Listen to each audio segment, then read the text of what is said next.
இதுதான் என்னுடைய முதல் தேர்தல் பரப்புரை இந்த நாடாளுமன்ற தேர்தலில். அதுவும் என்னுடைய அருமை சகோதரி மருத்துவர் தமிழிசை அவர்களுக்கு தேர்தல் பிரச்சாரம் செய்வதில் எனக்கு மிக்க மகிழ்ச்சி உண்மையாக நான் கருதுகின்றேன். அதற்கு பல காரணங்கள் இருக்கிறது. நான் சொன்னது போன்று மிகவும் பண்புள்ளவர், படித்தவர், ஒரு தைரியமான ஒரு பெண்மணி, பாரம்பரிய குடும்பத்திலே பிறந்தவர். அவருடைய தந்தை ஐயா பெரியவர் குமரி அனந்தன் அவர்கள் தமிழ்நாட்டிற்கும் மக்களுக்கும் இந்த மண்ணுக்கும் உங்களுடைய வாழ்க்கை தரத்திற்கும் இன்னும் உழைத்துக் கொண்டிருக்கின்றார்கள். கடந்த ஆண்டு சகோதரி தமிழிசை அவர்களுக்கு பிறந்த தினம். ஆண்டுதோறும் அவர்களை நான் வாழ்த்துவேன். கடந்த ஆண்டு அவர்கள் ஆளுநராக இருந்த நேரத்தில் அவரை பிறந்த நாள் வாழ்த்துக்கள் சொன்ன நேரத்தில் அவருடைய தந்தை ஐயா பெரியவர் குமரி அனந்தன் அவர்கள் மருத்துவமனையில் அனுமதிக்கப்பட்டார். அவர் அவரை சந்திக்க அங்கே சென்ற நேரத்திலே தான் நான் கைபேசியிலே அவர்களை தொடர்பு கொண்டேன். உடனடியாக ஐயா பெரியவர் குமரி அனந்தன் அவர்களை கேட்டு, தமிழிசை அவர்களை கேட்டு, யாருமான்னு கேட்டார். இல்ல அன்புமணி பேசுறாரு அப்படின்னு சொன்னாங்க. உடனே போனை கொடு, என்கிட்ட அந்த போனை வாங்கி, அவங்க கிட்ட அந்த போனை வாங்கி, ஐயா எப்படி இருக்கீங்க அப்படின்னு கேட்டார். ஐயா நீங்க எப்படி இருக்கீங்க, நீங்க நல்லா இருக்கீங்களா? அது பிறகு எனக்கு ஒரு வார்த்தை சொன்னாரு, ஐயா இந்த மதுவை எப்படியாவது ஒழிச்சிடுங்க. வேற எதுவுமே சொல்லல, ஒரே வார்த்தை என்கிட்ட சொன்னார், அன்புமணி என்று சொன்னாலே ஐயா இந்த மதுவை ஒழிக்க. எங்க மருத்துவமனையிலே படுக்கையில் இருந்து ஒரு வார்த்தை சொன்னோன்னு என் கண்ணெல்லாம் அப்படியே பல பல பலன்னு கண்ணீர் வந்துருச்சு. எனக்கு அழுதுட்டேன் நான். எனக்கு ஒண்ணும் புரியல. இதுதான் உணர்வு. இந்த உணர்வால் தான் நான் இங்கே வருகை தந்திருக்கின்றேன். என்னுடைய அருமை சகோதரி தமிழிசை அவர்கள் வெற்றி பெற்றாக வேண்டும். நல்ல ஒரு நேர்மையான நாடாளுமன்ற உறுப்பினர்களை தமிழக மக்களை டெல்லிக்கு அனுப்புங்கள். கடந்த 5 ஆண்டு காலம் 38 பேரை அனுப்பினீர்களே, ஏதாவது ஒரு பிரயோஜனம் இருக்கிறதா? திமுகவை சார்ந்த 38 பேர், திமுக கூட்டணியை சார்ந்த 38 பேர் டெல்லிக்கு சென்றார்களே, அவர்களால் ஏதாவது ஒரு துரும்புக்கு பயன்பட்டார்களா தமிழ்நாட்டின் முன்னேற்றத்திற்கு? ஒன்றும் கிடையாது. அந்த தவறை மீண்டும் செய்யாதீர்கள், மீண்டும் தவறை செய்யாதீர்கள். தென் சென்னை என்று சொன்னாலே, சென்னை கூட விட்டுடுங்க, சென்னை என்று சொன்னால் டிசம்பர் மாதம் வந்தால் போதும், உங்களுக்கு ஒரு பயம் தானா வந்துடும். என்ன பயம் வந்துடும்? ஐயோ எப்படா வெள்ளம் வரப்போகுது, எப்படா தண்ணி வரப்போகுது. இந்த 2 கட்சிகளும் அந்த மழையை அப்படி உங்களுக்கு பயன்படுத்தி விட்டுட்டாங்க. மழை என்பது நமக்கு இயற்கை கொடுத்த வரம், வரம் அது. அதை நம்ம பாதுகாக்கணும். அந்த மழையை நமக்கு கடவுள். ஆனா இந்த 2 கட்சியும் 57 ஆண்டு காலம் ஆட்சி செய்து அதை நமக்கு ஒரு சாபமாக மாற்றி விட்டார்கள். இந்த 2 கட்சிகளும் நமக்கு பயத்தை இந்த மழை மூலமாக இவர்கள் கொடுத்து விட்டார்கள். அதற்கு காரணமே வெள்ளம். வெள்ளத்தை தடுக்க முடியாது, ஆனால் வெள்ளத்தால் ஏற்படுகின்ற பாதிப்புகளை தடுக்கலாம். You cannot prevent floods, but you can prevent damage done by the floods.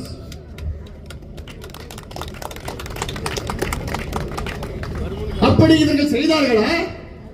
இவர்களுக்கு செய்வதற்கு இவர்களுக்கு ஏதாவது திட்டம் இருக்கிறதா? தொலைநோக்கு சிந்தனை இருக்கிறதா? தொலைநோக்கு பார்வை இருக்கிறதா? சிந்தித்து பாருங்கள். தமிழக மக்களே, சென்னை மக்களே, குறிப்பாக தென் சென்னை மக்களே, இங்கே பக்கத்தில் இருப்பது பள்ளிக்கரணை சதுப்பு நிலம். இந்தியாவிலே எந்த நகரத்துக்கும் இல்லாத ஒரு வரம் சதுப்பு நிலம், மார்ஷ் லேண்ட். 1967 திமுக ஆட்சிக்கு வந்த பொழுது இந்த பள்ளிக்கரணையிலே இருந்தது 12,500 ஏக்கர். இந்த சதுப்பு நிலம் சென்னை அருகில் உள்ள காஞ்சி மாவட்டத்தில் எவ்வளவு மழை பெய்தாலும் சரி, இந்த சதுப்பு நிலம் அப்ப இந்த மழையை உறிந்து கொள்ளும், எங்கேயுமே வெள்ளம் ஏற்படாது. ஆனால் இந்த திராவிட கட்சிகள் ஆட்சிக்கு வந்தவுடன் 67 இருந்து இன்று வரை எவ்வளவு தெரியுமா அமைச்சு விட்டிருக்காங்க? இந்த இடத்தை 2000 ஏக்கர். 12,500 ஏக்கர் இவர்கள் ஆட்சிக்கு வந்த நேரத்தில் இன்னைக்கு 2,000 ஏக்கர், 10,500 ஏக்கரை அழித்து விட்டார்கள், ஒழித்து விட்டார்கள். நம்முடைய இயற்கை வளத்தை அழித்து விட்டார்கள். இன்னும் இந்த கட்சிகளை நம்ப வேண்டுமா? இந்த கட்சிகள் தொடர வேண்டுமா? முற்றுப்புள்ளி வையுங்கள். அதற்காகத்தான் இந்த முடிவை நாங்கள் எடுத்திருக்கிறோம். போதும், இவர்கள் ஆண்டது போதும், தமிழ்நாட்டை நாசப்படுத்தியது போதும். 26 சட்டமன்ற தேர்தலிலே ஒரு மாற்று அரசியலை, ஒரு மாற்று அரசை கொண்டு வர இந்த நாடாளுமன்ற தேர்தலில் நீங்கள் தேசிய ஜனநாயக கூட்டணிக்கு வாக்களியுங்கள். இது மிக மிக முக்கியமானதாக நான் கருதுகின்றேன். இந்த வெள்ளம் வருவதற்கு 2015 உங்களுக்கு தெரியும், அப்பயும் வெள்ளம் வந்தது. அப்போது நான் உங்களிடம் ஊராக வந்து சொன்னேன், பரப்புரை வழங்கினேன், பிரச்சாரம் செய்தேன். நாம் விரும்பும் சென்னை என்று ஆவணம் தயாரித்து அன்று நான் எச்சரிக்கை கொடுத்தேன். இன்னும் 10 ஆண்டுகளில் இதை விட ஒரு பெரிய வெள்ளம் வரும் என்று சொன்னேன். 8 ஆண்டுகள் வந்துவிட்டது. இன்றும் நான் சொல்கின்றேன், கடந்த ஆண்டு வந்த வெள்ளம் அதை விட ஒரு பெரிய வெள்ளம் 5-6 ஆண்டுகள் வர இருக்கிறது. இது போன்ற இன்னும் இந்த இரு கட்சிகள் ஆட்சியை தொடர்ந்தால் மிகப்பெரிய இழப்பு உங்களுக்கு வரும். அதனால் தான் நான் கேட்கின்றேன், இந்த மாற்றத்தை இந்த தேர்தலிலே கொண்டு வாருங்கள். இவரை விட ஒரு சிறந்த ஒரு உறுப்பினர் உங்களுக்கு கிடைப்பார்கள். அது மட்டுமல்ல, அருமை சகோதரி தமிழிசை அவர்கள் வெற்றி பெற்றால் உறுதியாக ஒரு கேபினெட் அமைச்சர். நினைத்து பாருங்க, இந்த தொகுதி ஒரு அமைச்சர் தொகுதி. உங்களுக்கு எது வேண்டும்னாலும் அங்கிருந்து பெற்று தருவார். இவர்கள் இரு கட்சிகளும் நம்பி இனி பிரயோஜனம் கிடையாது. ஒன்று திமுக, அடுத்தது அதிமுக. அதிமுக எதை வைத்து தேர்தல் பரப்புரை செய்வார்கள், செய்து கொண்டிருக்கின்றார்கள். அவர்களுக்கு பிரதமர் வேட்பாளர் இருக்கின்றார்களா? இல்ல தேசிய கட்சி இருக்கிறதா? அதிமுகவுக்கு நீங்கள் வாக்களித்தால் அவர்கள் எங்கே செல்வார்? எங்கேயும் ஆளும் கட்சி கிடையாது, அங்கேயும் ஆளும் கட்சி கிடையாது. பிறகு எதற்கு அவர்களுக்கு உங்களுடைய வாக்கை வீணளிக்காதீர்கள். எங்களுக்கு வாக்களியுங்கள். உறுதியாக பிரதமர் மோடி அவர்கள் 3வது முறையாக இந்திய பிரதமராக வெற்றி பெறுவார். அப்பொழுது அருமை சகோதரி தமிழிசை அவர்கள் நேரடியாக உரிமையாக பிரதமரிடம் கேட்டு, என் தொகுதிக்கு இதை செய்யுங்கள், தமிழ்நாட்டிற்கு இதை செய்யுங்கள் என்று உரிமையாக தைரியமாக கேட்கக்கூடியவர் அருமை சகோதரி தமிழிசை அவர்கள். அவருக்கல்லவா நீங்கள் ஒரு வாய்ப்பு கொடுக்க வேண்டும். அல்லது திமுகவுடைய இப்ப இருக்கின்ற உறுப்பினர் அவர்கள் நீங்கள் யாராவது பார்த்திருக்கிறீர்களா? வந்தார்களா? இங்க இப்ப வருவார்கள். தேர்தல் நேரம் ஆகிவிட்டது. வாக்குக்காக இங்கே வருவார்கள், உங்களை சந்திப்பார்கள். அமைச்சர்கள் வருவார்கள், உடன் வருவார்கள், எல்லாம் வருவார்கள். தேர்தல் முடிந்தவுடன் சென்று விடுவார்கள். வெள்ளம் வெள்ளம் வெள்ளம் நினைத்து பாருங்கள். எனக்கெல்லாம் அப்படியே சொல்ல முடியல, வேற என்ன பேசிட்டு போறாங்க. அவ்வளவு கோபமா இருக்கு. குறிப்பாக சென்னை வாக்காளர் மீது எனக்கு கோபம் தான். தகுதியான கூட்டணியை தேர்வு செய்யுங்கள், தகுதியான உறுப்பினர்களை தேர்வு செய்யுங்கள். ஏதோ சும்மா சின்னத்துக்காக மட்டும் வாக்களிக்காதீர்கள், கொள்கைக்காக வாக்களியுங்கள். அருமை முதலமைச்சர் அவர்கள் திரு ஸ்டாலின் அவர்கள் சமீபத்தில் எங்கள் ஐயாவை விமர்சனம் செய்தார்கள். என்ன அது? என்ன? மருத்துவர் ஐயா அவர்கள் சமூக நீதி கொள்கை உடையவர்.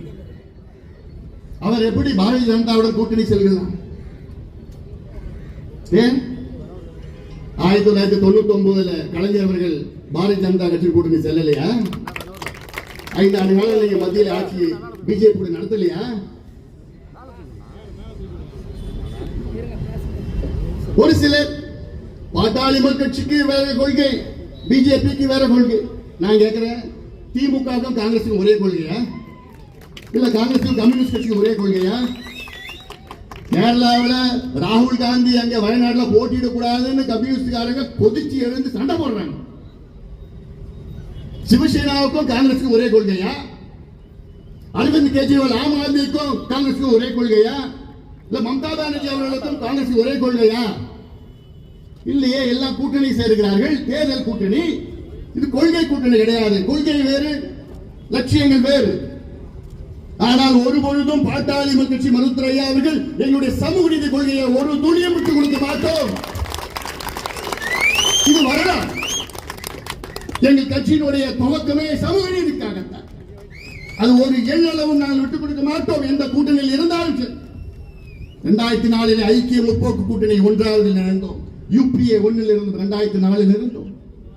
அந்த UPA 1 காமன் மினிமம் புரோகிராம் என்று கொண்டு வந்தார்கள். அதில் ஐயா அவர்கள் ஒன்றுதான் கேட்டார்கள். அதில் இந்திய அளவில் இதர பிற்படுத்த மக்களுக்கு OBC-க்கு 27 விழுக்காடு கல்வியிலே இடஒதுக்கீடு கொண்டு வர வேண்டும் என ஒன்றுதான் முன்வைத்தார்கள். அந்த யோசனை முன்வைத்தார்கள். அதில் சேர்த்துக் கொண்டார்கள் காமன் மினிமம் புரோகிராம் CPA. 2 ஆண்டுகளுக்கு பிறகு 27 விழுக்காடு OBC-க்கு இடஒதுக்கீடு மத்திய அரசு கொண்டு வரவில்லை. அப்போது ஐயா அவர்கள் அந்த UPA மீட்டிங்கில் கலந்து கொண்டு சோனியா அம்மையார் அவர்கள் தலைமையிலே அந்த கூட்டத்தில் எழுந்து நின்று கோபமாக சொன்னார், மேடம் சோனியா அவர்கள், நாங்கள் இன்று கூட்டணி விட்டு வெளியேறுகிறோம். காரணம், நீங்கள் OBC 27 விழுக்காடு இடஒதுக்கீடு கல்வி நிலையில் கொண்டு வர மறுக்கிறீர்கள் என்று சொன்னார்கள். உடனடியாக அந்த அம்மா பயந்து, இல்ல உட்காருங்க ஒன்றும் பிரச்சனை இல்லை, உட்காருங்க, மாலையில மீண்டும் சந்திக்கலாம். மாலையிலே மீண்டும் ஒரு கூட்டம் நடக்கிறது, UPA கூட்டம் நடக்கிறது. அந்த கூட்டத்திலே முடிவு செய்து, அந்த கூட்டத்தில் என்ன முடிவு? அடுத்த ஆண்டிலிருந்து இந்தியாவிலே OBC 27 விழுக்காடு கல்வி நிலையிலே இடஒதுக்கீடு வழங்கப்படும் என்ற ஒரு அறிவிப்பு வந்தது. அதை பார்த்து பிறகு சோனியா அம்மையார் அவர்கள் ஐயாவை பார்த்து, doctor Ramadoss, are you happy? ஐயாவை பார்த்து மகிழ்ச்சியா இப்பொழுது கேட்கின்றார்கள். இதுதான் எங்களுடைய ஐயா அவர்கள்.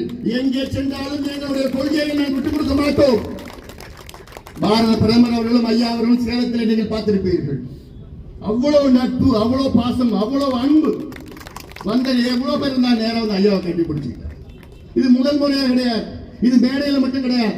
ஐயாவை அழைத்து ஐயாவும் நானும் சேர்ந்து பிரதமரை சந்தித்திருக்கணும். அவர் இல்லத்திலே அதே போன்றுதான் அவர் வெளியில மேடையில மட்டும் கிடையாது. ஒவ்வொரு முறையும் சந்திக்கின்ற நேரத்தில் பிரதமர் அவர்கள், ஐயா எப்படி இருக்கிறார், ப்ளீஸ் கம் வெரி காஸ்ட், உடம்பு நல்லா பார்த்து சொல்லுங்க.